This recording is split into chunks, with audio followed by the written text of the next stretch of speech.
সত্যি ভাবলেই অবাক লাগছে, বছরের পর বছর রাস্তার এই ছবি, জবা জল, কোথাও বা রাস্তার বেহাল দশা। আর এই ছবিটা দেখুন, বেলগাছিয়া, হাওড়ার বেলগাছিয়ায় জল যন্ত্রণার ছবি দেখুন। রিপাবলিক বাংলাতে ফার্স্ট অন, খানাখন্দে ভরা রাস্তায় জমে রয়েছে জল। দীর্ঘদিন ধরে রাস্তার কোনো মেরামতি হচ্ছে না।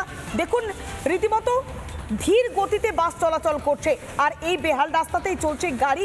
নিত্যদিন ঘটছে দুর্ঘটনা, আর তাতেই ক্ষোভ বাড়ছে বাসিন্দাদের মধ্যে। কোথাও জল জমে রয়েছে, কোথাও বা খানাখন্দে ভরা রাস্তা, আর তার মাঝে মানুষজন যাতায়াত করছেন।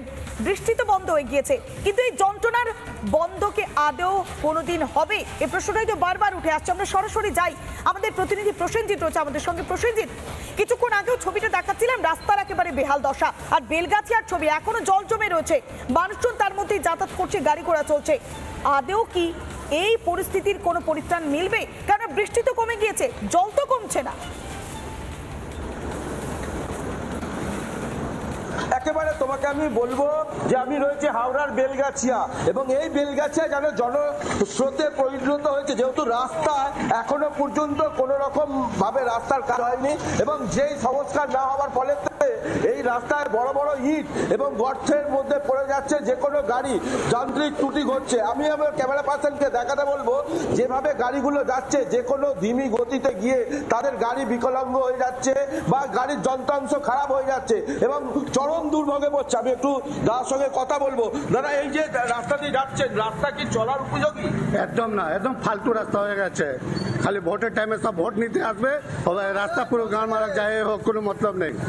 একেবারে তুমি বুঝতে পারছো যে এই রাস্তা দিয়ে যাতায়াত করছে ছোট পড়ুয়া থেকে সকলেই এই রাস্তা দিয়ে জীবনের ঝুঁকি নিয়ে পারাপার করে যেতে হচ্ছে, কারণ যে এই রাস্তাতে হাঁটু সমান গর্ত জল, এবং এই গর্তের মধ্যে যে কোনো গাড়ি পড়ে গিয়ে তাদের যন্ত্রাংশ খারাপ হয়ে যাচ্ছে। কারণ যে এখানে যে পরিস্থিতি দেখাচ্ছি, এখানে পুরো এক হাঁটু সমানে জল হয়ে গেছে, এবং এই যে গাড়িগুলো রাস্তায় বড় বড় গর্ত রয়েছে এবং তাতে গাড়ি যেতে পারছে না, এবং যে কোনো মুহূর্তের মধ্যে বিপদ ঘটতে পারে। কারণ আমার ক্যামেরা পার্সনকে দেখাতে বলবো, গাড়ির চাকাগুলো যেভাবে উঁচু নিচু হচ্ছে এবং সেইভাবেই কিন্তু গাড়ি উল্টে পড়ে যেতে পারে, এবং দেখতেই পাওয়া যাচ্ছে যে গাড়ির যন্ত্রাংশ একেবারে ধোঁয়া বেরোচ্ছে।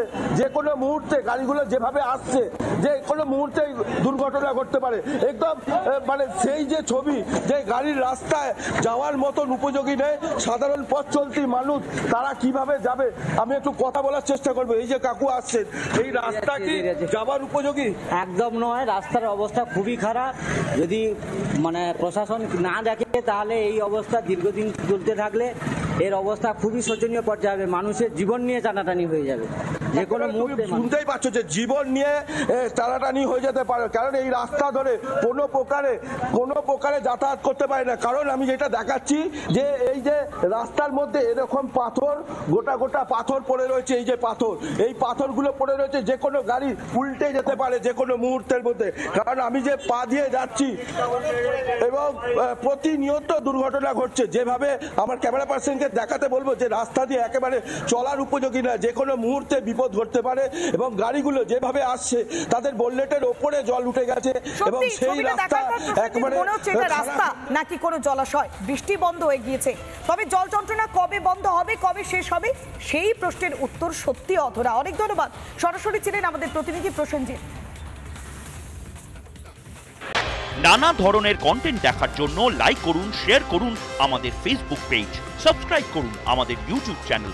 পাশাপাশি অন্যান্য ব্রেকিং নিউজের জন্য অবশ্যই চোখ রাখুন রিপাবলিক বাংলায়।